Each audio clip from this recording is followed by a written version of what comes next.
So I think a lot of our success in downtown Montgomery has revolved around our commitment to our core values, which are quality, community, and transparency. We begin with quality because we want to have a quality product, not because we're fanatical about coffee, which we are, but we're fanatical about the fact that coffee becomes a really great connector for community.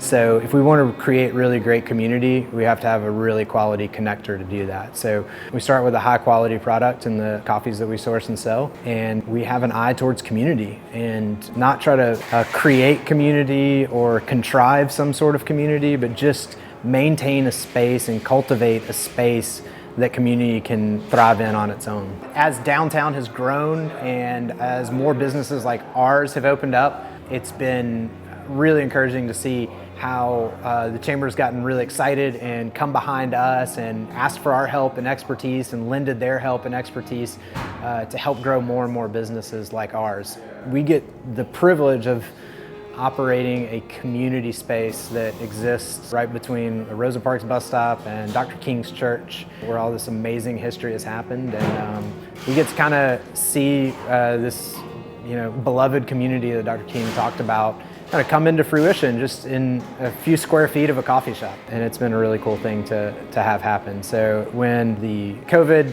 pandemic began, that was probably the biggest loss for us is how do we keep this sense of community going? How can we cultivate a sense of togetherness when we can't be physically together? And it's been fun to find those new lanes and those new ways and see that like a community wants to be together even when that community can't be together physically. For everyone in the food and beverage industry, we've all had to pivot and come up with creative solutions. So we began to think about ways that we could do that. So we have basically a menu item on our online ordering system where people can go on and buy one batch of coffee for the hospitals. And you take people who need to be caffeinated right now, these frontline workers, and you have people who are looking for a way that they could help.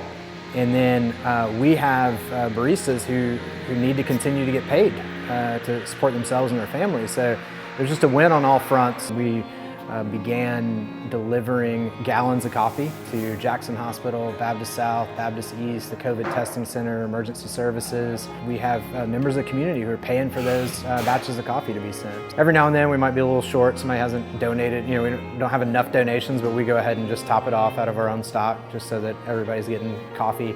And we take big thermal 5-gallon containers filled with coffee, and we drop them off at each hospital, and we pick up the empties from the day before and bring them back, wash them, sanitize them, wash them, sanitize them, wash them, sanitize them, make sure they're super clean, and we repeat the process the next day.